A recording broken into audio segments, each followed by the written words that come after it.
Liitusin Tagasi kooli programmiga eelmisel aastal. Olen nüüd käinud koolides nii õpilastele kui ka tegelikult õpetajatele rääkimas Eesti maavaradest, sealhulgas ka meie põlevkivist ning geoloogilistest uuringutest, mida on vajalik teostada, et neid maavarasi uurida.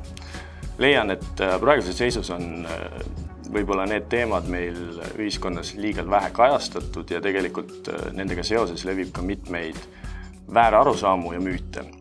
Ühtlasi on Tagasi kooli programm mulle suurepäraseks võimaluseks isiklikult areneda, et parandada enda esinemisoskust, et rääkida keerulistel teemadel lihtsalt, sest lapsed annavad sulle päris kiiresti ja ausalt teada, kui su jutt on igav või arusaamatu.